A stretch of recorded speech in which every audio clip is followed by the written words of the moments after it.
Welcome, everyone, to the promise of progress. I sort of struggled saying it because I can't say that I love the title of this session. Largely, I think if I had my way, I would have called it the threat of progress. And I don't mean to be Debbie Downer, but I do want to make sure that at a place like the World Economic Forum, where so many smart people are gathered, we're actually having conversations about things that aren't necessarily being discussed so broadly everywhere else. And the issue here is the threat that progress poses to employment, to work, and to labor, and how we should think about those things. We've got quite a panel with us today. Starting over on your right is Andrew McAfee. He is a principal research scientist at MIT, educated at Harvard, MIT, and he studies how digital technologies are changing business, the economy, and society.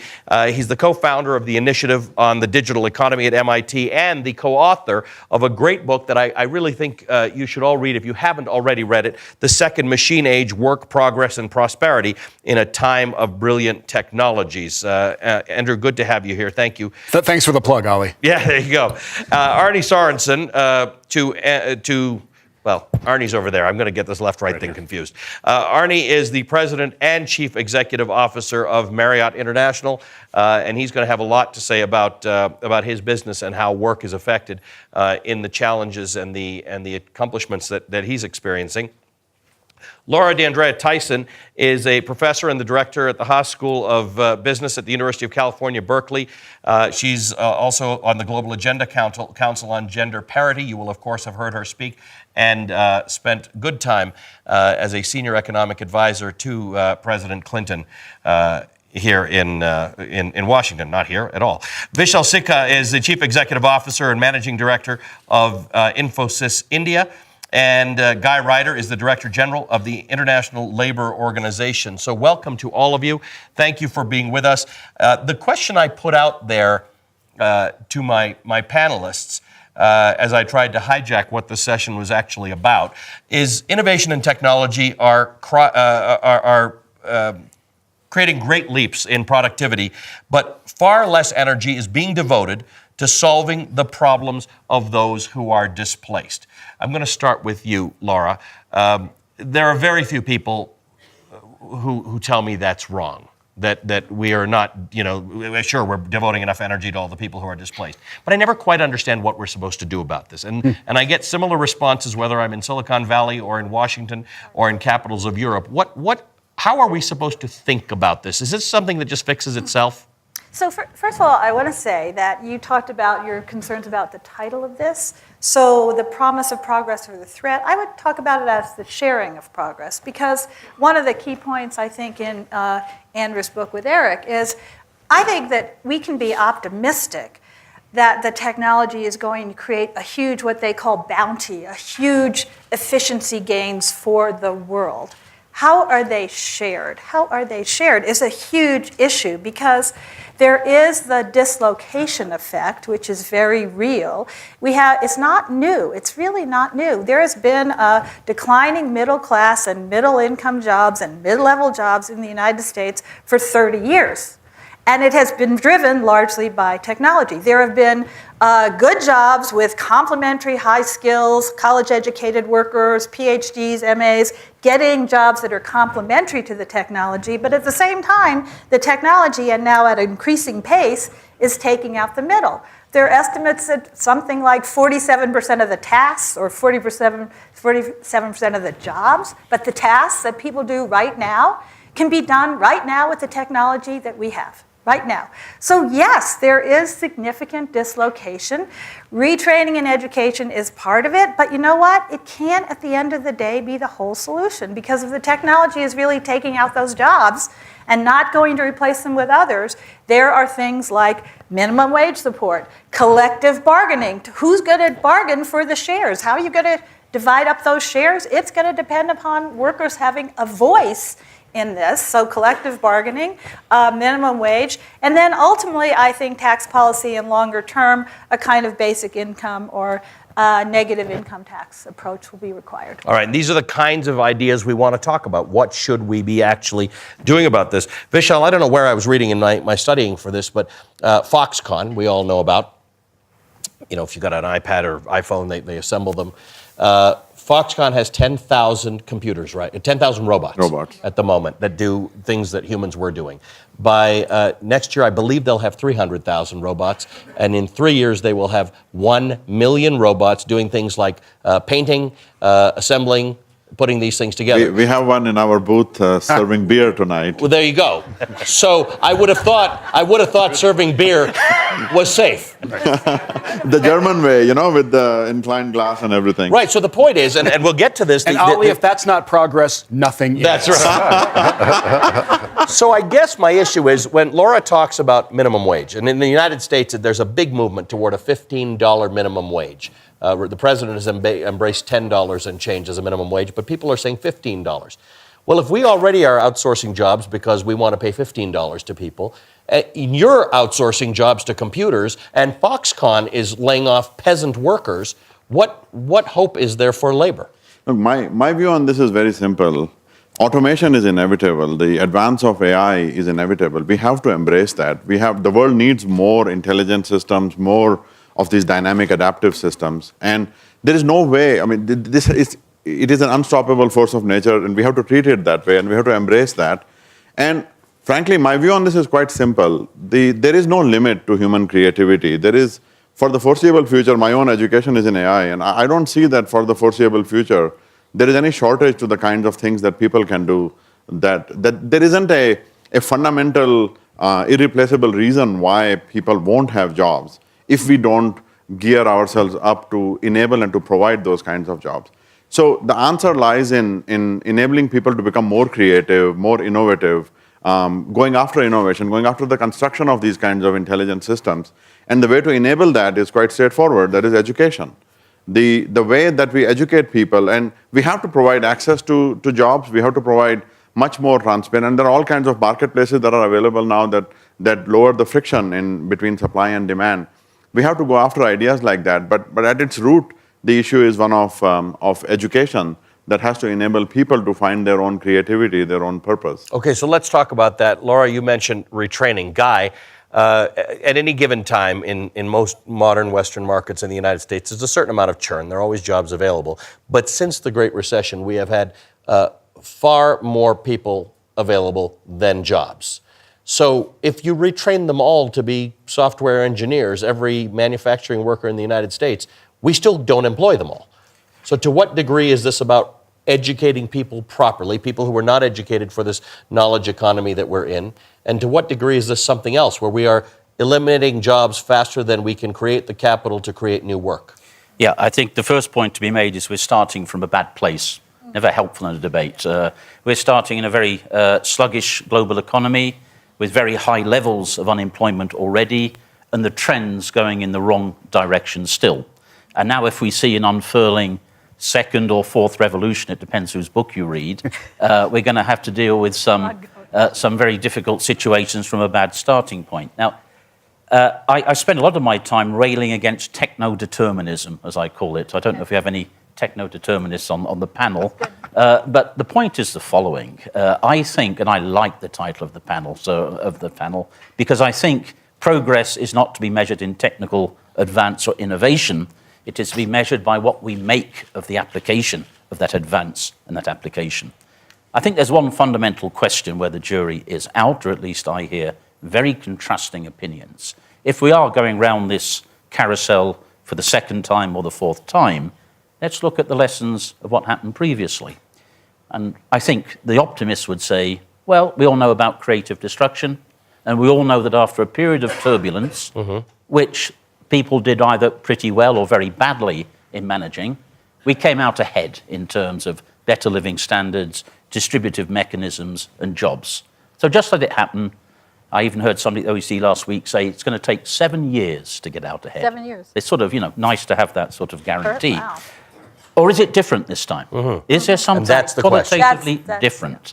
And I think there's a lot of reasons to think that it could be different, but not just measured on that sort of, spectrum of creation and destruction. I think there's something qualitatively different, which is that this technological revolution, if that's what we're talking about, has inherently within it the capacity to transform fundamentally the way work is performed.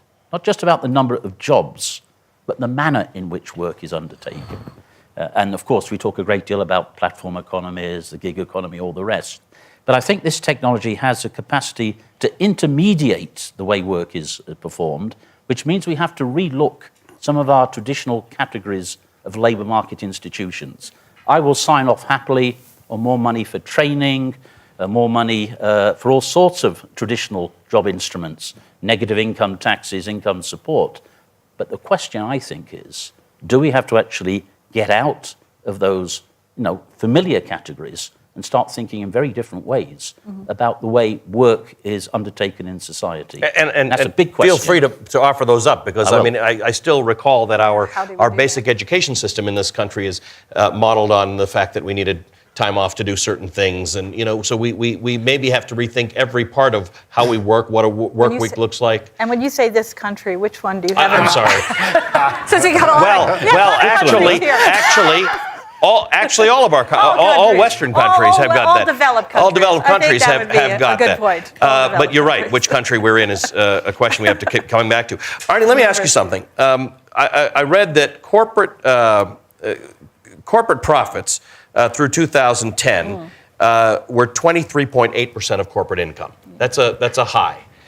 But compensation for labor is at a 50-year low, and that includes CEOs. So most people will tell you, particularly in America, CEOs get paid way too much, and it's right out of proportion with everything. But even when you add the CEO pay in, compensation's at a 50-year low, and profitability is at a high. So we're not doing poorly as economies. We somehow are not valuing labor the way we're valuing other parts of the economic model. Yeah, is that a question or a statement? Well, so let me just pause for a second, and I know we're not giving introductions, but I make my living in the second oldest industry on earth, the hospitality space. And so we're yet to actually have somebody on a panel who makes their living on the first. Well, Right. The oldest industry. Maybe one day. And so my perspective might But the room would be full. My perspective might be a little bit different.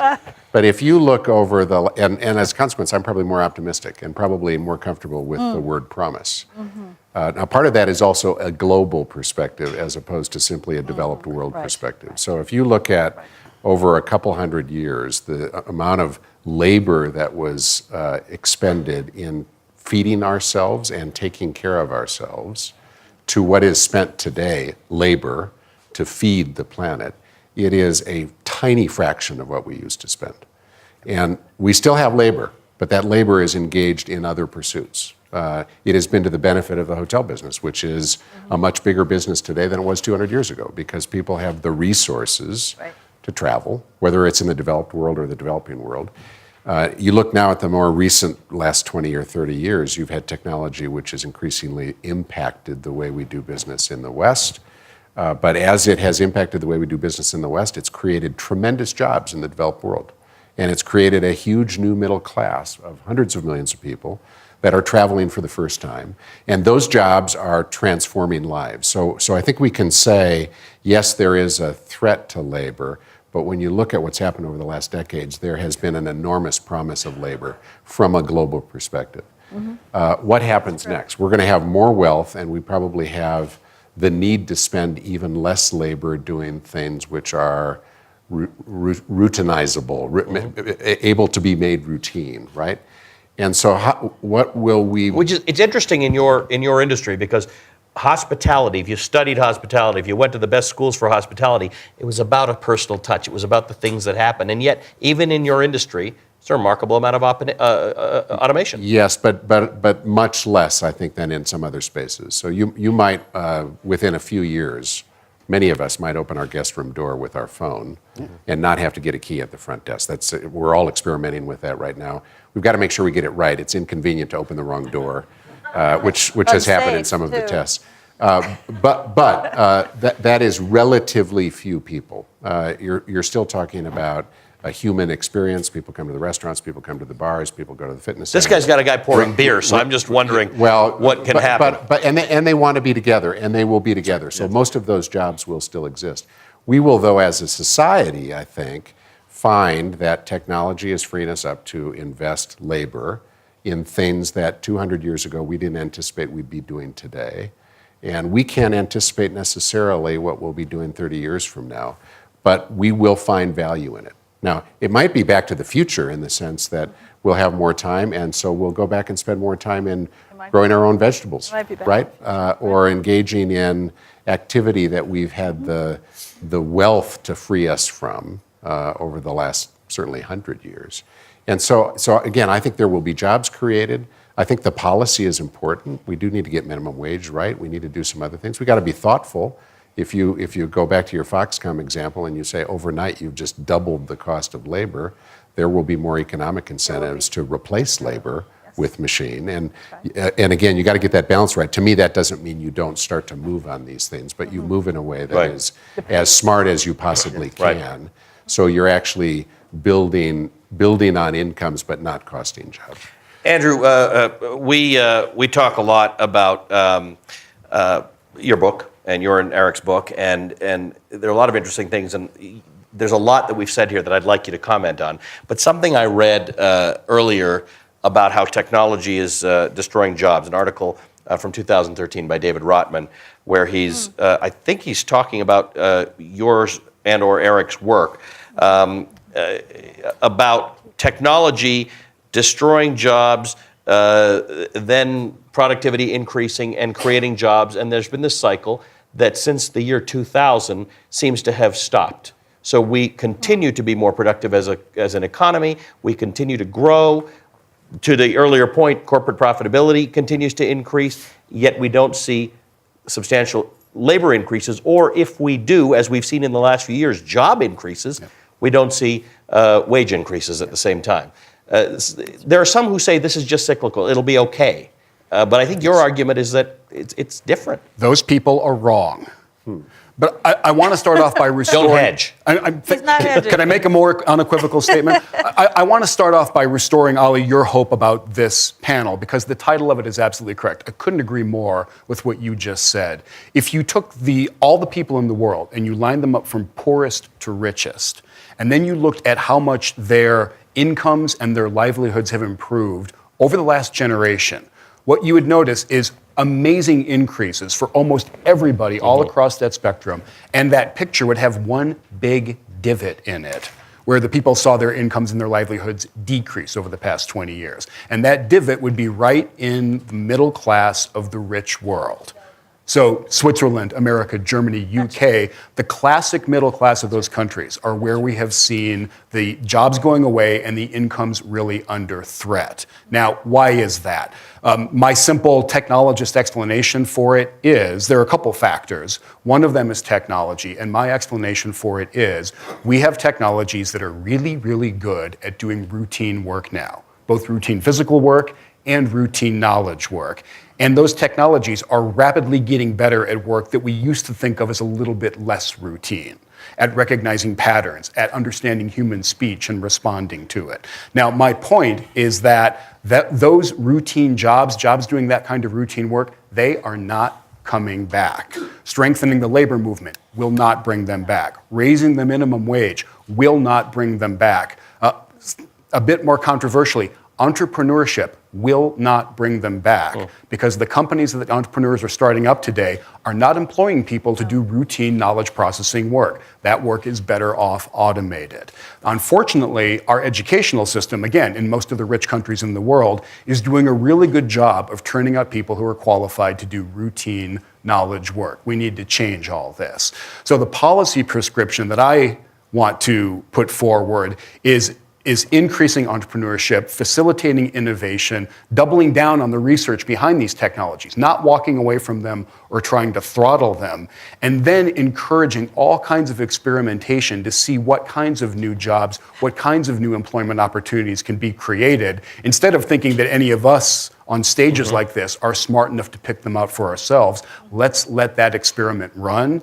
And if we're unhappy with some of the outcomes of that, then I want to underscore something Laura said. Let's think hard about tax and transfer systems that can help out workers who are seeing their livelihoods slip away from them via things like a negative income tax. Okay, I want to go back to Laura then, because you have been in government and you've been in academia, so you understand the policy discussions. Now, I am covering the U.S. presidential election. I'm at every one of these debates. And I have to tell you that we're not having this level of sophisticated discussion about those kinds of policy prescriptives. This stuff's a little complicated. We're having other discussions that are remarkably entertaining, but not these. What should the public start to expect of policymakers, just to show that they even understand it? I don't think anybody's saying there's one prescriptive here, but we've talked about tax implications, we've talked about wages, we've talked about guaranteed wages. Talk to me about some of these things, how they might work and why we should think about them or discount them. Okay, I agree with you on the general tenor of the political discussion in the United States, but I will say that these issues are being touched upon. So, for example, in the area, say, of should community college be free?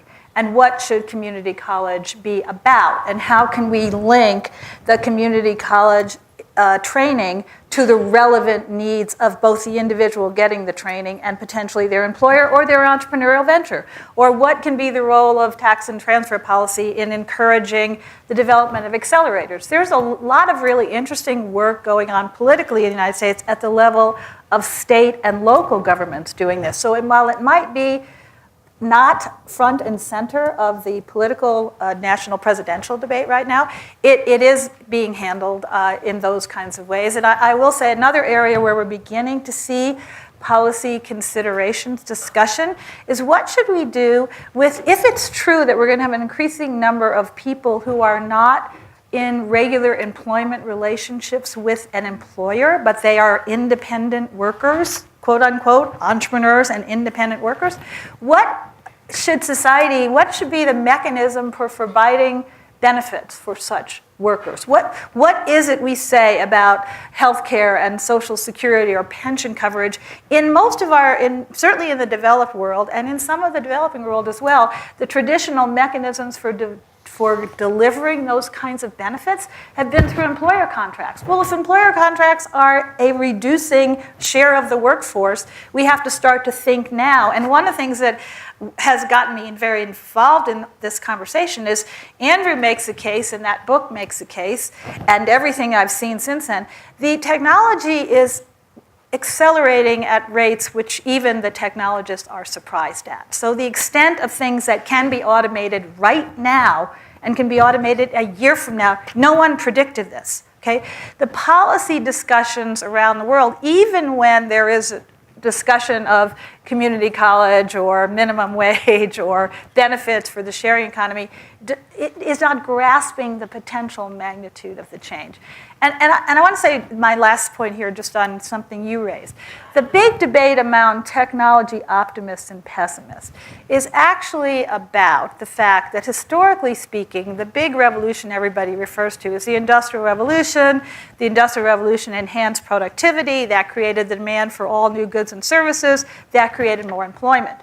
The thing about the Industrial Revolution was, for reasons of policy and technology and people like Henry Ford, the benefits, the income generated by the revolution was widely shared. That led to growing demand of the middle class, of those who are the major engines of consumption, and that led to the demand for new goods and services that employed people. Well, here's the problem. One of the things we can see, it's most clear in the developed countries, is that the productivity gains are not showing up in the incomes of the average or median workers. They're showing up in the profits. They're showing up in that very small sliver of the population whose talents are enhanced by the technology, not substituted for by the technology. Well, if this is the case, this is a huge problem, because as the technology takes out jobs, it takes out income. Where does the demand for future goods and services come from if the income of the consuming class is not growing commensurate with productivity, but actually significantly slower than productivity? I want to remind all of you out there to use the hashtag #NewJobs when you tweet us. I'm getting some good tweets in here, but if you use the hashtag #NewJobs, I'll be able to get your tweets and put them out there for you. Can I jump in? Absolutely. Laura's identified some really important issues. There's an even deeper issue going on with the dynamics that she talks about, at least in the States. Access to really good education and all the benefits that come with that is increasingly becoming the preserve of the upper middle class and above, the top 20, 25% of the population. When you look at the high-tech entrepreneurs, they come disproportionately from exactly that part of the population. Is it because nobody from 75% on down has a good business idea? That's ludicrous. Of course, that's not the case. One of the reasons we should all be concerned about this is we are turning our backs on ridiculously large amounts of human capital if we are either benignly or deliberately excluding them from the process of gaining skills, getting into a position where they can go out there and launch themselves and come up with things that make all of our worlds better. Really in the end, and let me ask you, Michelle, because you experienced this. We're all talking about in Western developed countries and in the United States, some of the examples we're using about the disconnect. If we can't share the value that's created, the new capital that is created, there's no dispute anywhere in the world that such new capital has been created by innovation, such as the world has never seen. But if we can't do this in a way that lets it cycle down to the consumer, we're going to have problems. Your wage gap, your income gap in India is substantially bigger than it is in the United States. Yep. How do companies like yours, and I know you do a lot of your work in the United States, but how do companies like yours, major Indian companies that led to the employment and the increase in incomes for working Indians, deal with the idea that you might be putting them back out on the street now? No, we are not. I think that the progress of technology does create much more opportunity. And we can look back to the Industrial Revolution and we continually see this. We are, I think, particularly threatened this time around because we see that more and more of the cognitive or the knowledge-oriented jobs start to go away. But in reality, I think, as Arnie mentioned, if you look back on the opportunities that are created, I mean, the profits that we are talking about, yes, it is true that profits are very high, but those same profits are as ripe for disruption by disruptive new ideas as they have ever been. In fact, the opportunity over the weekend in India, there was a big startup event. People, entrepreneurs who have unprecedented access, far better than ever before, to new ideas and new economics and new opportunities that could displace those very profits that are at all times high. So I think the root of the issue is, can we educate people for the way the world is going to be? I think it was Arne who mentioned that we used to have a society in the US, for example, or anywhere in the world that was dominated by agriculture. This is not the case anymore. I think in the US 100 years ago, 97% of the population was in one way or the other involved in farming, and now it is 3%. So do we prepare people for the way the world is going to be, or do we prepare them for the way the world used to be? I think that is the fundamental question. If we create a culture of makers, create a culture of people who understand software authoring as basic a skill as writing, we will not have a lot of these issues. That is my ardent belief, because somebody will invent the marketplaces that bring these jobs together. Somebody will invent the opportunities that connect people, because there is disruption to be had there. So the root of the issue is, can the large numbers of people who are susceptible to these issues, can they be trained for the way the world is going to be, not the way the world used to be? Arnie, let me ask you, how has the employment situation, given your growth at Marriott, how has it been affected? Per whatever measurement you wish to use, are you employing more or fewer people for your revenue units, or however you want to? I know in the hotel industry you have different ways of measuring it, so. Yeah, and again, the experience at a luxury Ritz-Carlton hotel compared to an economy Fairfield Inn, for example, would be very different in terms of the staffing model.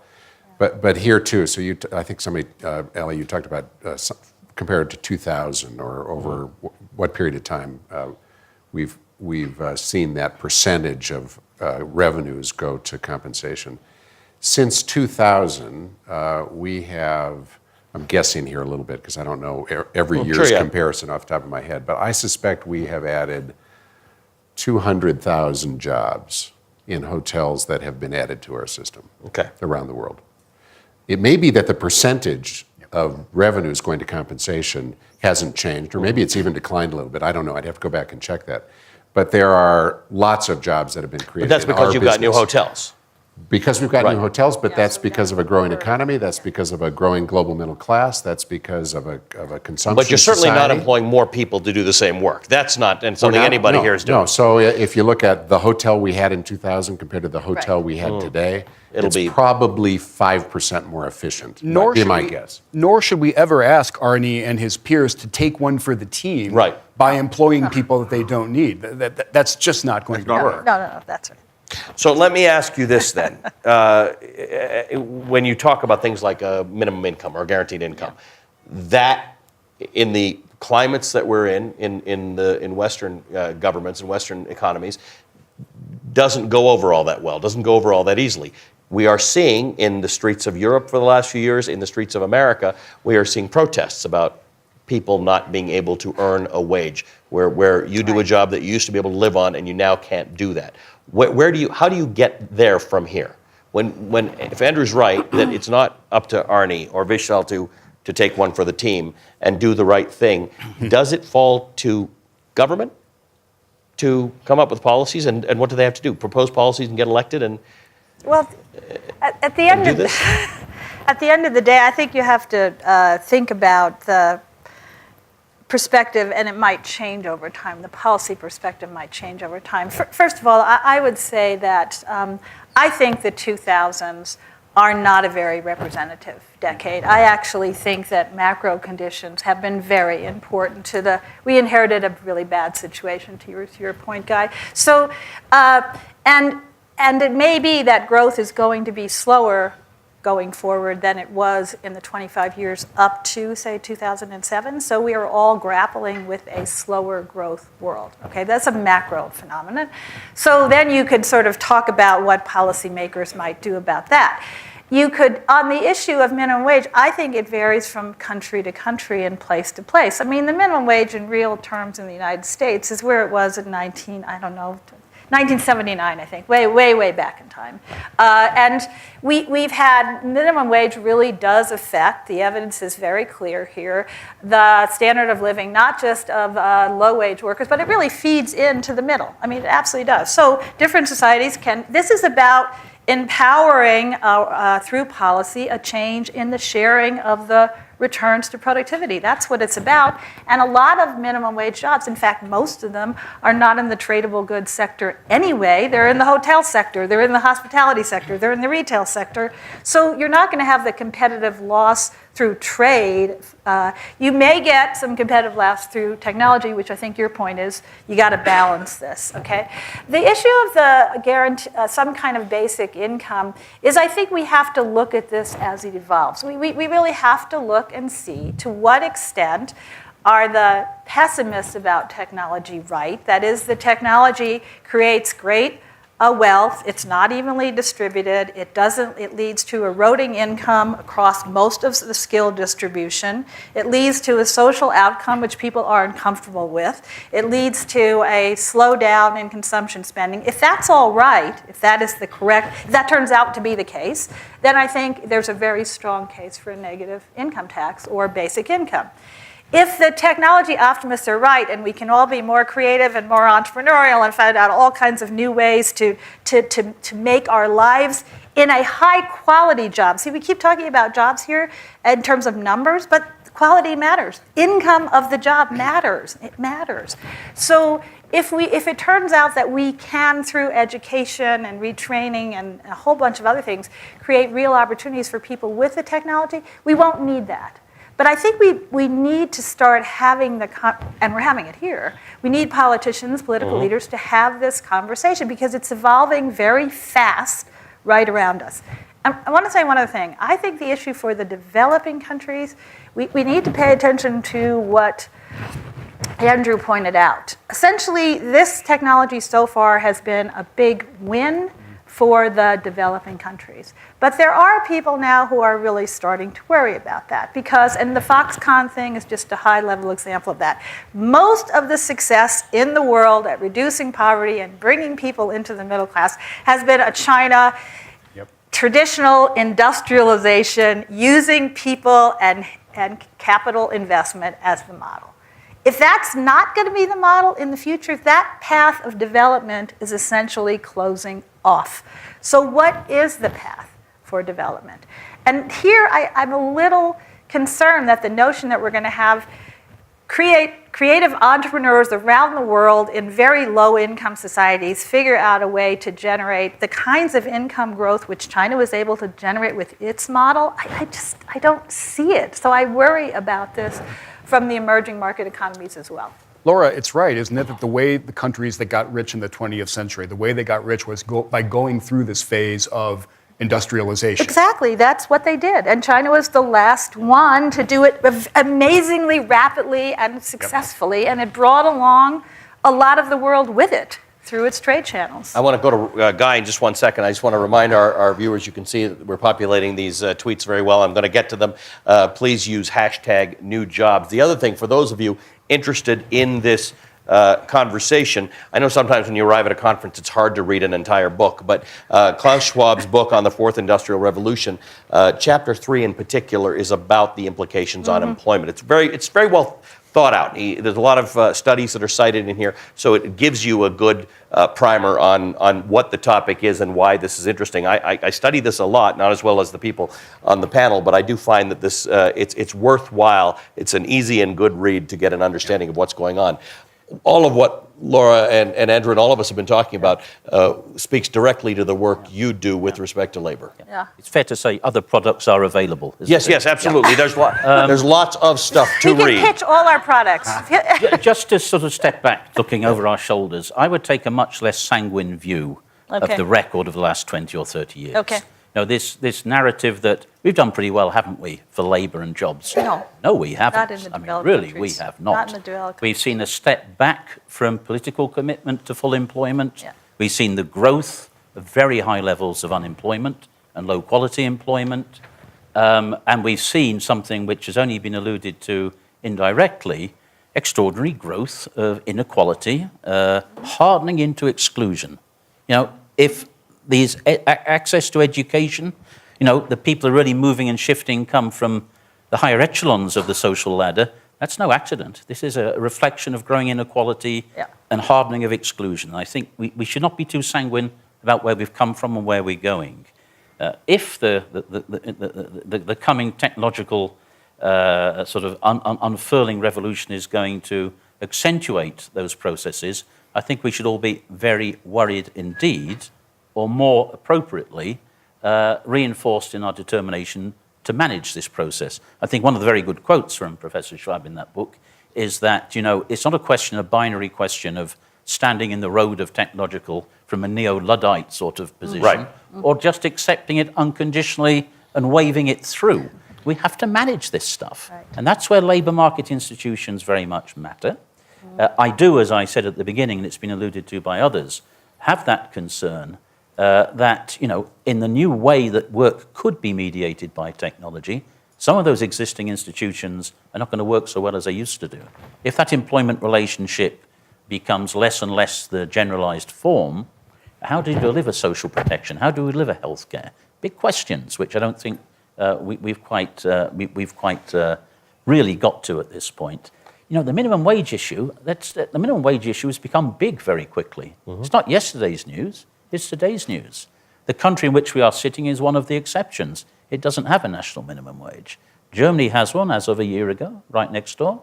Look at Southeast Asia. The big issues are around the level at which the minimum wage is set.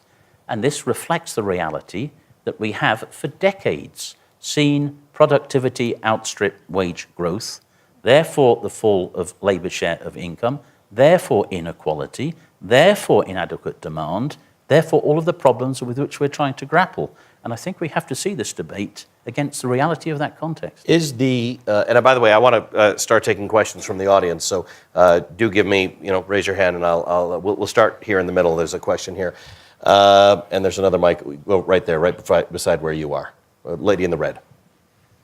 There you go. Okay. And do we have a mic in front here? Let's bring a mic right to the front. I'll save my question because we actually have a lot here, and we've got a bunch on Twitter. So I will come back to my questions in a bit. Please, if you can stand up and just say who you are and ask a question. Thank you, Ali.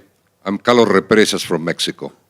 It's been a most interesting discussion, and when I look at the Western world dimension, I conclude that yes, there is a promise of progress, in spite of some reservations that the guy has made, which I understand, but I see that. However, when I look at the biggest part of this world, I question about this promise of progress, because it's not a problem of a minimum wage, or it's not a problem of full employment. The reality in our emerging world is a tremendous poverty as a consequence of unemployment, underemployment, and the marginalization of people, and as a consequence, criminality and many other situations. And I do not see truly a promise there. And I would like to hear from the panel, could we be capable of giving some policy recommendations?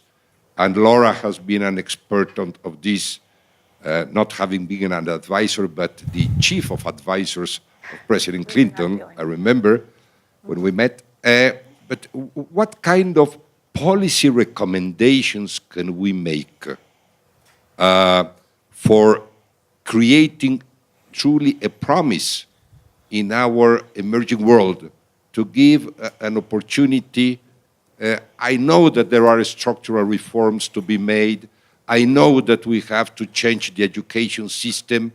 Okay, but I think that there are so many recipes and so many people talking about it that we don't have a good a coordination among the leaders to really pinpoint and say these are the key elements. So I think we don't even have these types of coordinations nationally. Right. The idea, it's a big idea, it's a good idea, but I think the one thing about this, Andrew, is it's fairly universal. We're talking to a lot of people around the world, and they're all facing the same issue. But let's look at what's been happening without super high level coordination. Maybe it's been happening because we don't have super high level coordination. You mentioned the plight of some of the poorest people in the world. Even as the world's population has increased a lot in the past 20 or 30 years, the number of people living in dire poverty has been decreasing more quickly than ever before in human history. Child mortality around the world is decreasing more quickly than ever before in human history. And by most measures, violence, interpersonal and state-level violence, is actually on the way down. So when I look at the bottom of the pyramid, that's actually when I walk away most optimistic. Your question is, what kinds of things can we do to accelerate that improvement at the base of the pyramid? The evidence that I've seen says that one of the reasons things are getting so much better so quickly for the people at the base of the pyramid is exactly because they now have access to technologies that used to be only available to some of the richest people in the world even a generation or two ago. So my easiest and my clearest policy win is, for heaven's sake, let's liberalize the telecommunication laws. Let's try to do everything you can to encourage that kind of technology diffusion down to the bottom. The evidence is really clear that it's helping a great deal very quickly. Right over there in the back. And if you, sir, can hand your mic over to this young lady in front. Jenny Gordon, Australian Productivity Commission. I'm really enjoying this conversation, and it's very, very, very useful because we're worrying about these kinds of things too. Just something that nobody's mentioned, which is we're talking about education and upskilling people, but when we come around to this idea of sharing jobs, so, if there's only so much work to go around, how does that actually get shared? And what we see in the world out there is smaller number of people working incredibly long hours and a lot of people working very few hours, and the only reason household income's held up in Australia is because the women are now working, but both parties are much more likely to be working part-time than before. So there's two things. One is, how do we get that sharing of jobs out there if we educate people so they're capable of doing them?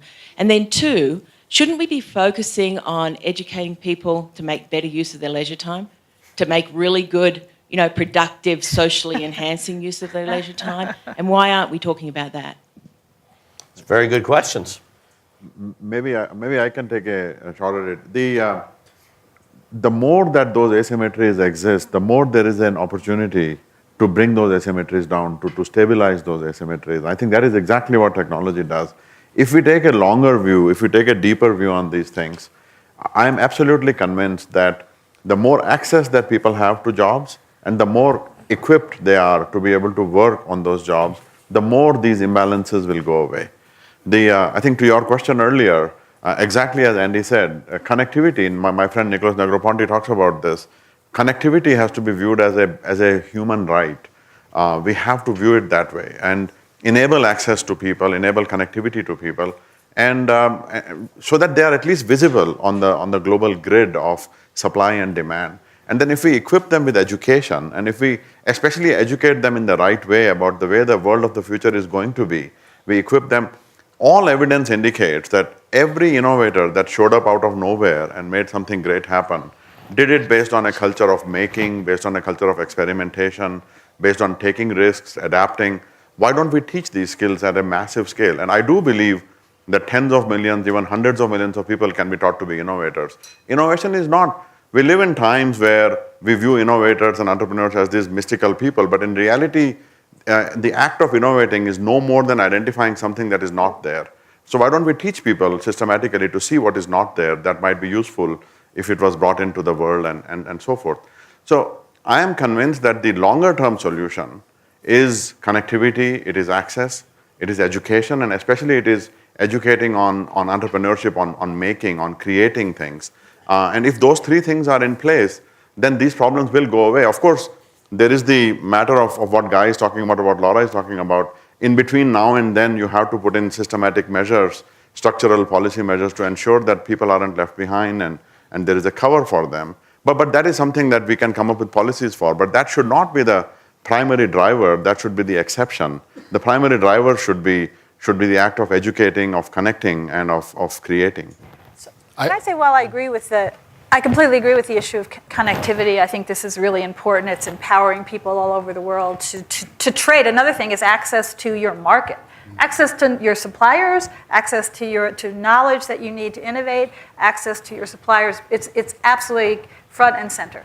I will say I'm a little skeptical, and this goes to your point about how people spend their time, for this notion that somehow the overwhelming majority of humanity that currently is not entrepreneurial will become entrepreneurial. Okay, I just don't see it. I don't see that people have the same extent of risk-taking, the same extent of creativity, the same extent of wanting to design their life around innovation. Most people, actually, historically speaking, have preferred being parts of communities or organizations which provide benefits and security and some sense of community. So I'm a little skeptical. I think we should do everything we can to educate entrepreneurs, but I honestly think at the end of the day, and this goes to your point about what do people do with their excess time. Andrew, you wrote about this. In the US, we have this we have a group. We can actually observe what's happened in the United States.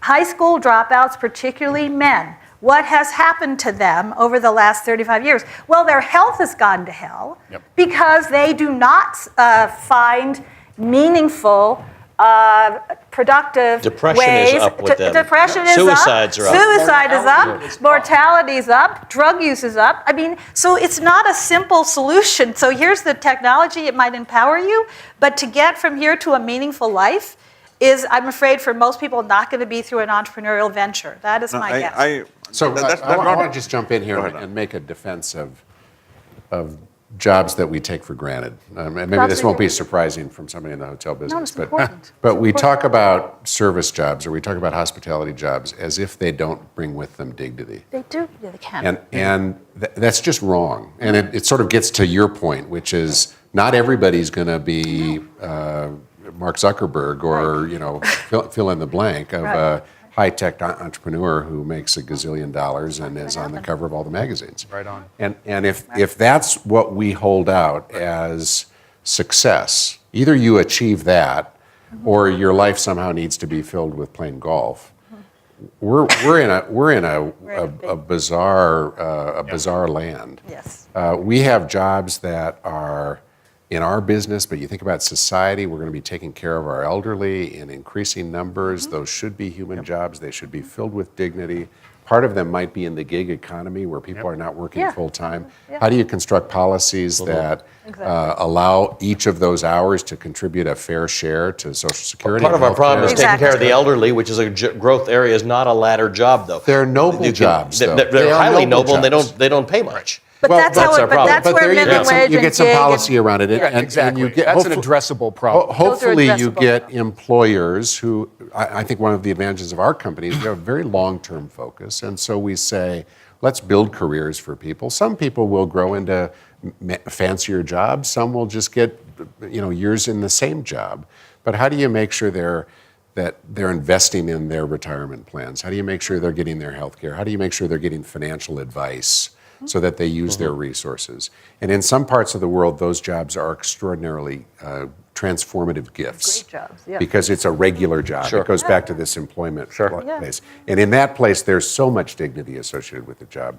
But too often in the global debate, we denigrate those jobs in a way that then puts us in a position where we're trying to rationalize them and apologize for them and build policies which essentially say we're adding something because they're failures, and they're not. Go to Andrew, and then I'm going to go I agree to with that. Vishal to defend his idea that we're all going to be entrepreneurs. I want to address directly what the question. I would suggest that when we're done here in Switzerland, hop on a plane or a train and go to Holland, because there's a really interesting phenomenon taking place there. I think somewhere around half of working age Dutch women work somewhere around half-time.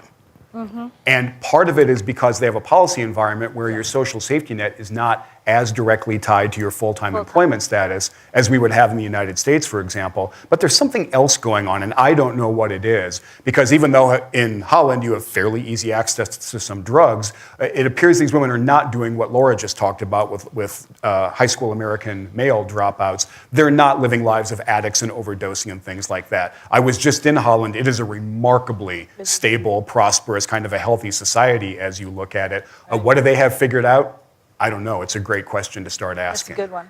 Yeah. And to Laura's point, I don't disagree with it. My point is that it is more a consequence, an effect of what we see in the world today. If you look at a child, any 9-year-old child is curious. There are billions of curious 9-year-old childs. And for some reason, during the course of the education, such as it is, we end up suppressing that curiosity, and so then we see the effect that you see. None of us is old enough to remember the time when writing was one of these privileged skills and reading was one of these privileged skills. Now everybody is assumed to read and write, and of course that was hundreds of years ago, but the act of printing something, you had to go to a church to get something printed, and then Gutenberg came up with a printer, and all of us were able to print. The Common Sense Manifesto that Tom Paine wrote in the United States, that got to 3/4 of the population or something like that within 10 months. We talk about the adoption of Facebook today, 230 years later. So my point is, we are similarly living in times today where the act of writing software, the act of creating a company is viewed as this extremely exotic, show up on the cover of Time magazine kind of an act. But that doesn't have to be the case. Each one of us can think of things that can solve problems that are around us and create a world that has that additional solution as a result of it, and therefore get a meaningful, gainful employment, serve our creative purpose, and so forth. It is not that we all become extraordinary entrepreneurs and so forth, but there is no doubt in my mind, and design thinking, for example, is one of these techniques of teaching people how to be systematically creative. It is possible for all of us to find problems and to then apply our intellect and curiosity and solve those, and as a result find gainful employment. So, Can I say one thing? Because I want to just add a policy issue that hasn't come up. So one of the I would say experiments or programs that I have found most interesting to watch over time that's had a large degree of success is the Goldman Sachs 10,000 Women's program. I don't know if anybody's here, but it's really a good program. Now what they found there was, they identified something we haven't identified here, which is if we're going to train all these entrepreneurs, and maybe the population is larger than I expect, and we actually have to worry about access to capital. Yes. Okay, this is a whole other issue that we haven't mentioned, because you might have a great idea, you might be a very creative 20-year-old, but just like access to high quality education is pretty limited, it's really hard to get access to high risk capital, really hard. So people have to rely on family and friends. They still do that in the United States. But when you're very poor, your family and friends can't really be the solution. So the 10,000 women, the examples I've heard over and over again, I have a thriving business, I have 3 employees, I cannot buy a truck. I cannot buy a truck which would allow me to triple my business, and I'm very innovative in terms of how I deliver and how I make, and I'm very efficient. I can't buy a truck. So just to add capital allocation, capital mechanisms that policy could introduce to help these entrepreneurs. It's not just human capital, but it's human capital plus. I want to ask you, I want to come to you, Guy, with a question and your response to what we've been talking about, but I do want to ask you a different question as well that's come in from the internet. I can't keep up. There's so many questions coming in. Gan for Youth has asked about youth unemployment. So Laura was just talking about this generation of American men, not very well educated, with increasing mortality and health problems because of their feeling of not being useful to society. We have an entire generation of youth in Western and Southern Europe, and to a smaller degree in the United States, not well educated. Actually, across the Arab world, it was the flame for the Arab Spring. Start in North Africa and the Middle East. This is a big problem. I mean, this is an entire generation of people who have not seen good employment. If you're under 25 years old, you're 3 times more likely to be without a job than elder workers. Very clearly, I would say, issue that we need to be thinking about. Can I just Yes, please, go ahead. I want you to pick up on what was said about work sharing, job sharing.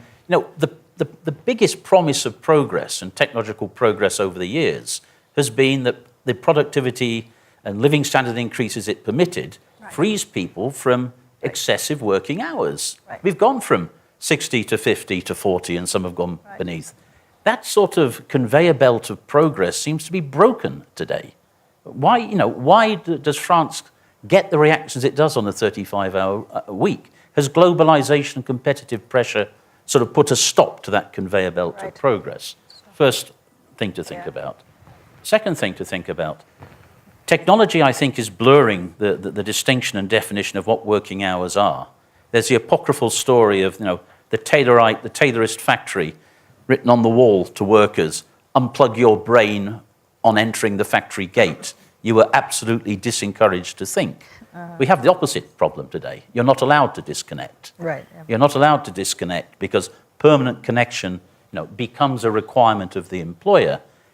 And the apparently utopian offer of take your holidays when you want as much as you want is either a utopia or a dystopia. But I think there's a really big set of issues around how you relate working time and truly free leisure time in that situation. The Netherlands, I can offer some insight into the Netherlands. Why is part-time work going down so well? Because the Dutch, with the very strong labour market institutions and systems of dialogue that they have had since the 1980s, have made sure that equal pro-rata treatment around part-time work is a reality. It's not involuntary, it's actually preferred by many in the labour market. So no, they're not going on drugs, they're not going down the bar or going for a smoke at lunchtime. This is how they want to live, and it's been an extraordinarily positive achievement. The other thing that's happening in the Netherlands right now is they've got unprecedentedly high levels of self-employment, independent workers, about which views are radically divided. The head of the Employers' Federation says this is the best thing that's happened to the Dutch labour market for 50 years. The trade unions think it's time for a campaign for real jobs. Just shows you can look at the same thing and come to a different conclusion. This needed to be a 2.5-hour panel because so many new and interesting topics have come up. I'm sorry we didn't get to more of you, but I hope you've learned something from all of this.